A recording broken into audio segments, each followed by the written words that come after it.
Some people knock politely. Clara Monroe didn't have that luxury. When she pounded on my door that Thursday night, drenched from head to toe and carrying a storm of trouble with her, I knew this wasn't a casual visit. The rain didn't just fall, it attacked. It slammed against the roof, against the windows, against my carefully quiet evening, like it wanted to announce that nothing would stay calm for long. And that included me.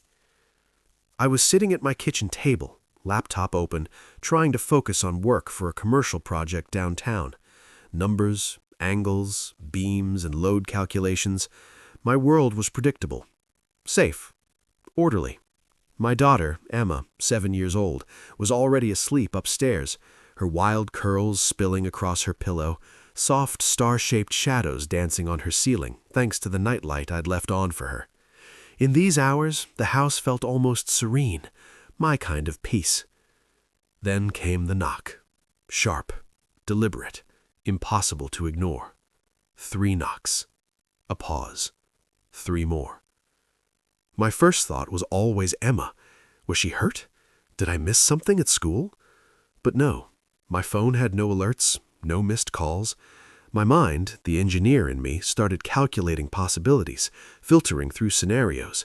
At 10:45 p.m., unexpected visitors meant problems. I crossed the living room in a few strides and peered through the frosted glass beside the door. A figure hunched against the rain. Female, smaller than me, soaked and trembling in the storm. My neighbor, Clara Monroe. I had seen her only 3 times in the past 8 months, once moving in, once signing for a package, and once retrieving a certified letter while she traveled. Sharp, intelligent, controlled. And now, desperate. She stepped inside without waiting for me to answer, water dripping onto the floor, eyes blazing with urgency. "I need your help," she said, holding out a single sheet of paper. Her voice was quiet but firm, and it carried the weight of everything she had been holding in. I took the paper, scanning it with practiced efficiency. Behavioral concern report, filed by someone at her company, full of insinuations and implications about her stability, every word designed to make her look unreliable. Professional, yes. Damning, absolutely. I looked up. Clara's mascara-streaked face, soaked hair plastered to her skin, her hands shaking just slightly, said everything her words didn't. She was cornered, attacked. And for the first time I realized that this brilliant, unstoppable woman needed me. Not as a neighbor, not as a casual friend, but as someone she could trust completely in a moment of crisis. "Why me?" I asked, careful with my words. "Because you're not Richard Garrett," she said simply. The words were almost a whisper, but they hit me harder than the rain outside. Richard Garrett was the kind of man who could destroy careers with a single misstep, someone who thrived on manipulation and rumor. Clara had an enemy at work she couldn't fight alone. I crossed the living room in few strides and motioned her to sit, and she did, water pooling at her feet. She showed me photos, timestamps, hotel bars, meetings framed to look like something scandalous, all perfectly legitimate events twisted into a narrative designed to ruin her. She was calm now, but there was a fire beneath her eyes, a controlled storm that mirrored the one outside. I realized then that helping her wasn't just a favor. It wasn't about morality or heroism. It was about protecting someone who trusted me, someone I wanted to see succeed. I told her straight, "I'm in this. Not as your prop, not for appearances, as your friend, all the way." Her eyes widened, bright with unshed tears, disbelief and hope mingling. "I don't deserve you," she said softly. "Maybe not," I replied with a small smile, "but I'm a catch, mediocre Mario Kart skills aside." She laughed, a sound half sob, half genuine amusement. The tension in the room shifted, just a little. I outlined a plan. We'd attend the gala together, make the right statements at the right time, document everything, and wait for Richard to slip. Every moment had to be calculated, every reaction observed.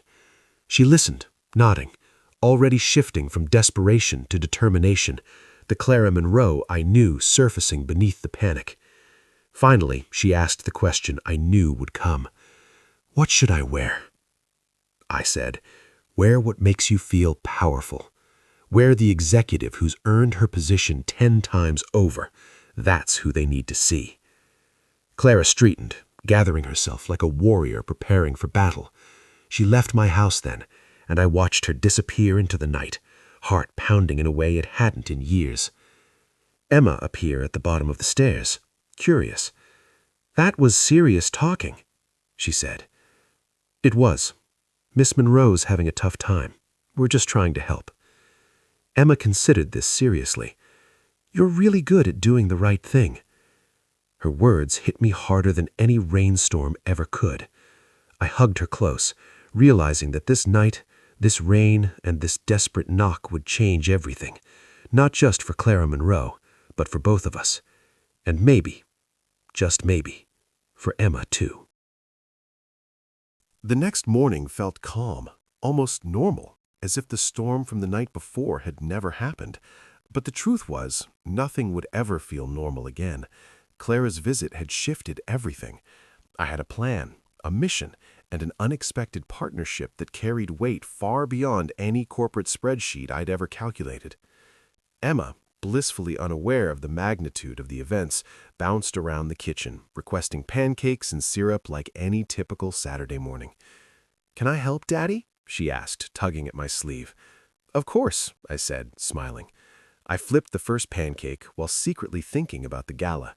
Every detail, from Clara's strategy to Richard Garrett's predictable arrogance, was running through my head. I had to protect her, and in turn, I had to protect Emma. This wasn't just corporate drama, it was personal, and I wasn't going to let either of them face it alone. Clara texted me mid-morning. "I've got the dress. I'll be there at 6:30. I typed back quickly, confirming we'd be ready. I checked Emma's schedule with Mrs. Patterson, made sure she'd be settled, and prepared mentally for the evening. I'd never felt more like a man walking into unknown territory, but the unknown had a strange kind of thrill when you weren't alone. By the time 5:30 rolled around, Emma was fed, dressed, and bouncing with excitement. Mrs. Patterson gave me a knowing look as she kissed Emma goodbye.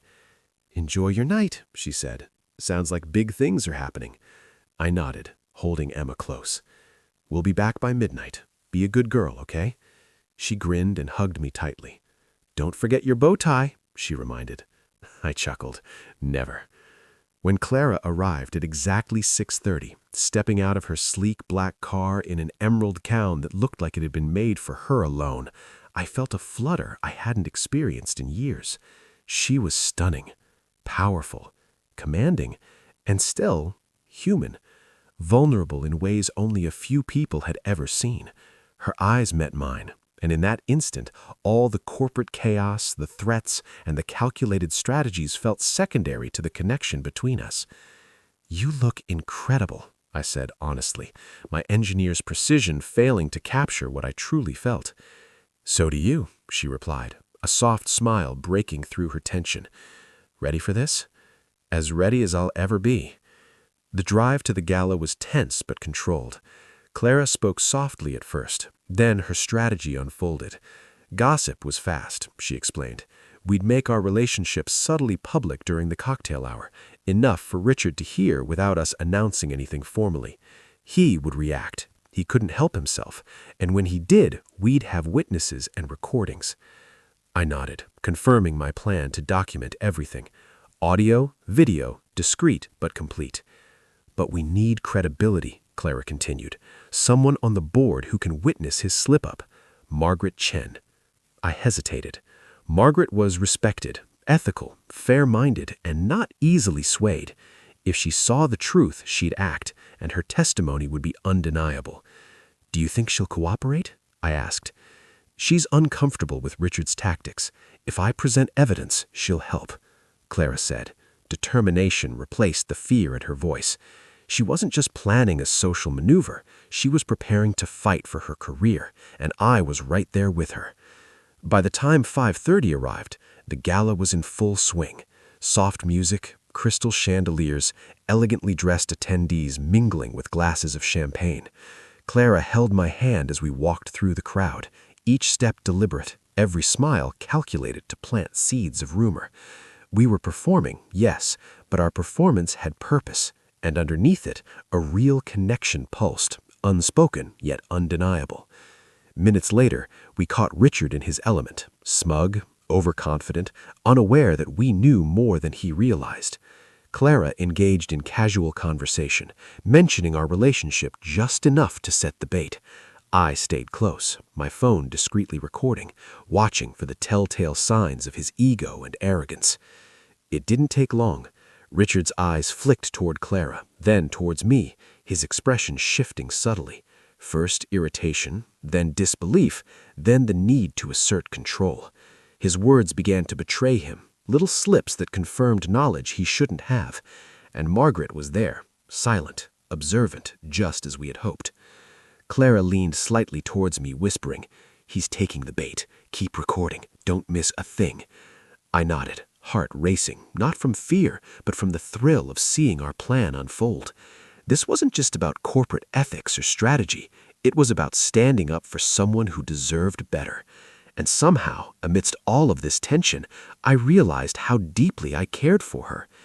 As the evening progressed, Richard's arrogance only grew, each word and gesture feeding the narrative we needed.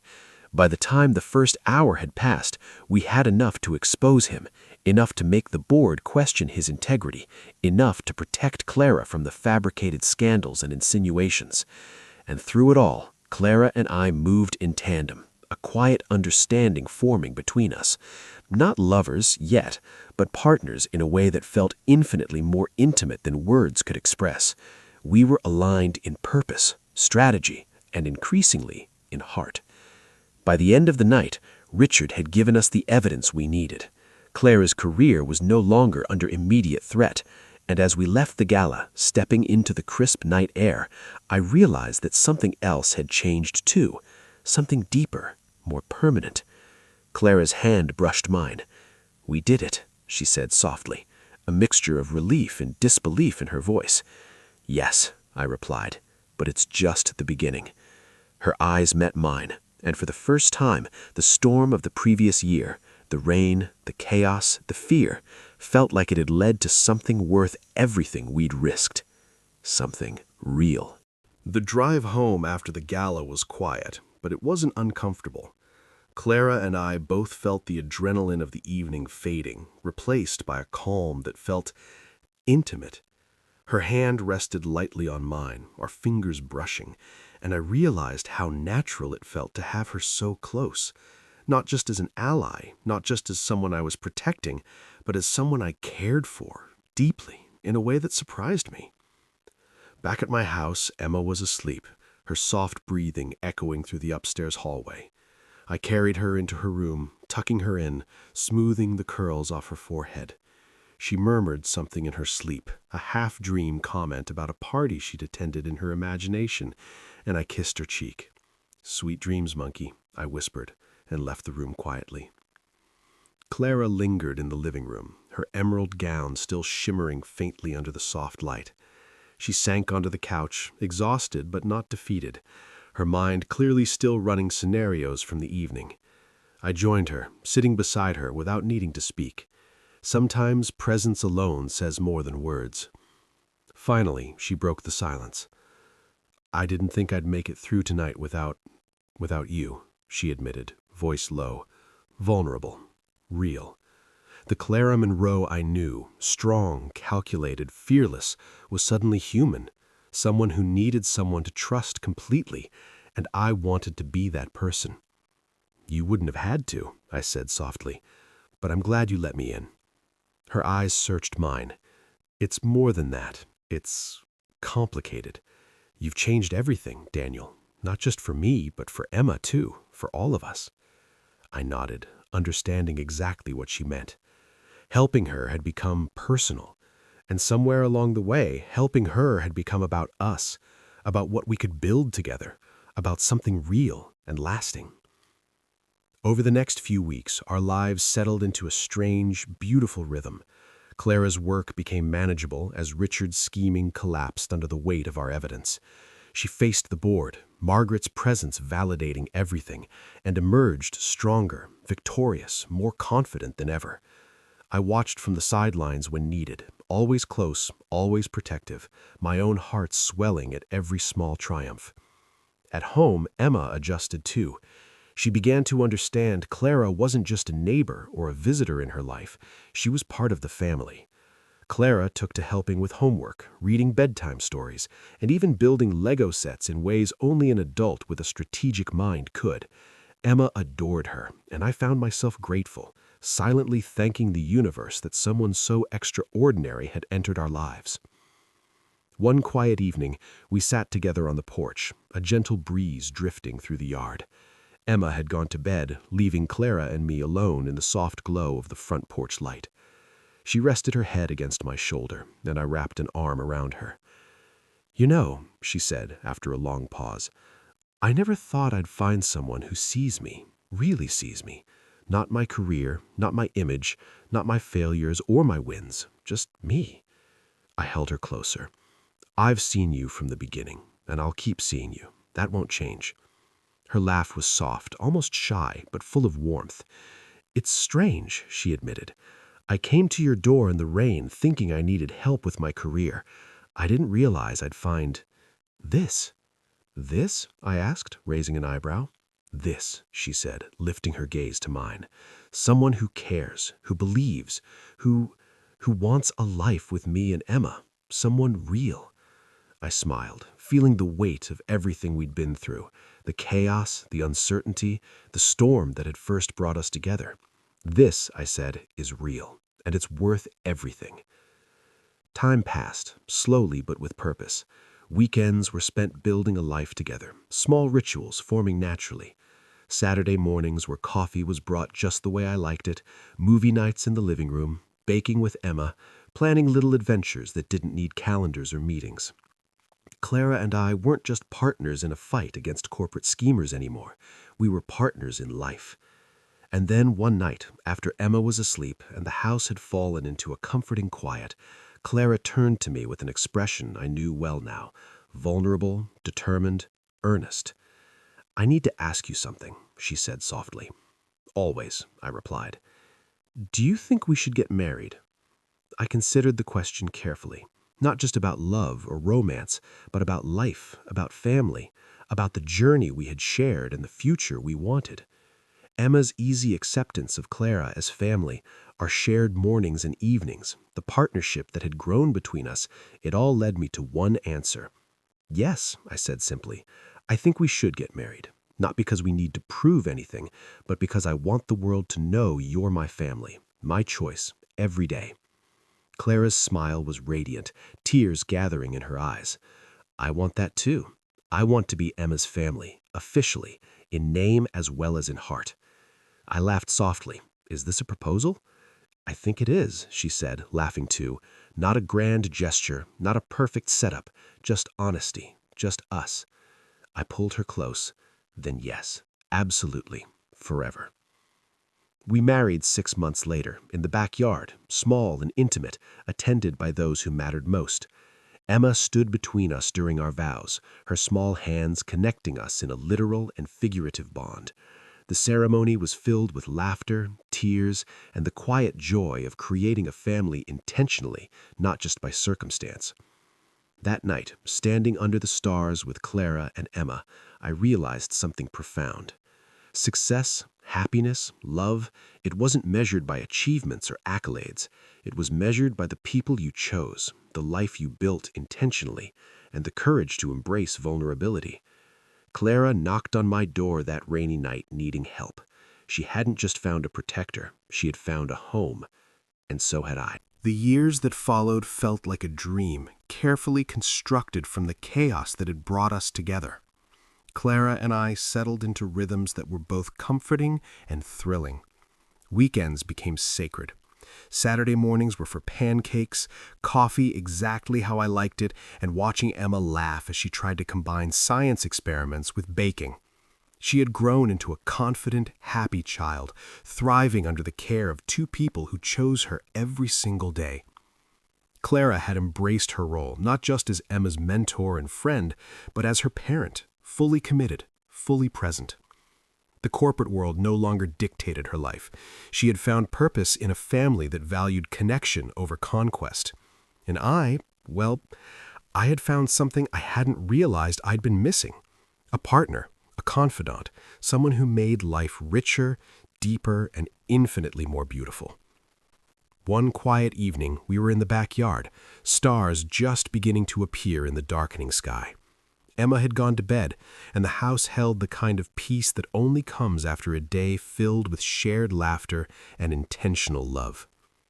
Clara leaned against me, head resting on my shoulder, her hand sliding into mine.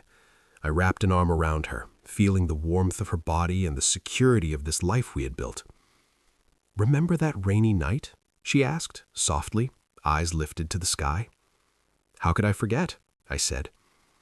I was so desperate, so convinced that one photograph could ruin everything, she admitted. I thought I needed to manufacture an image to save my career.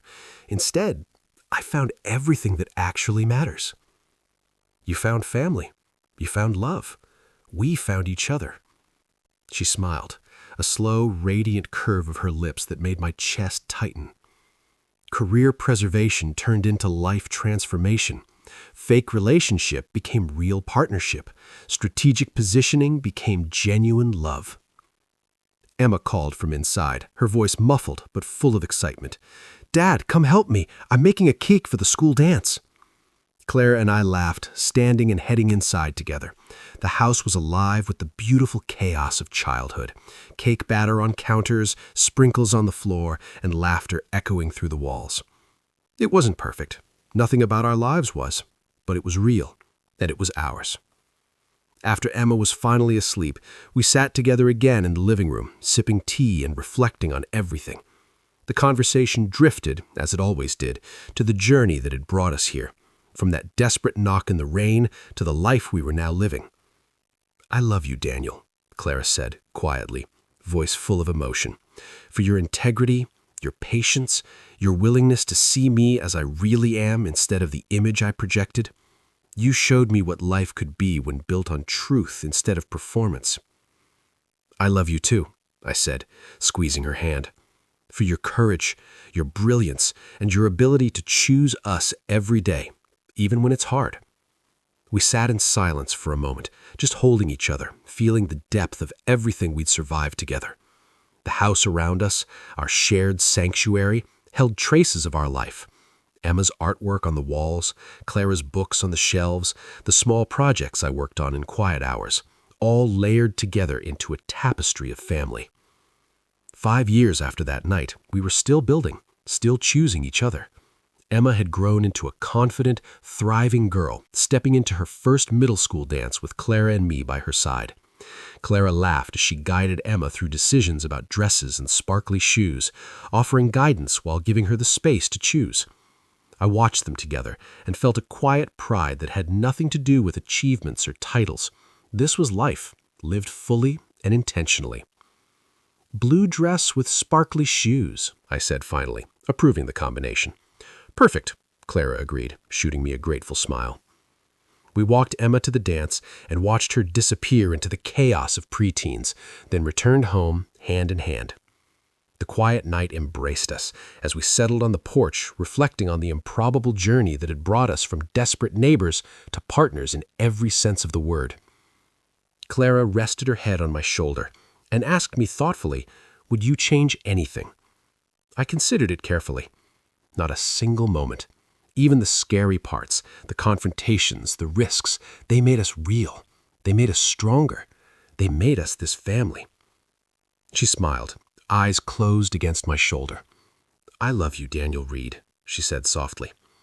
"I love you too, Clara Monroe," I replied, my voice steady, full of certainty, "for choosing us every day."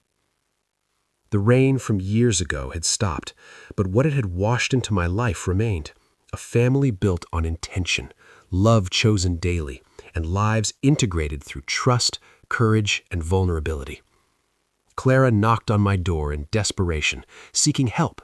Instead, she gave me everything I had stopped believing was possible: love, family, purpose, and a life that mattered. And that, I realized as I held her close under the emerging stars, was the best kind of story. One that began in chaos, survived through struggle, and ended not with perfection, but with something infinitely better: real, honest, chosen love that would last forever.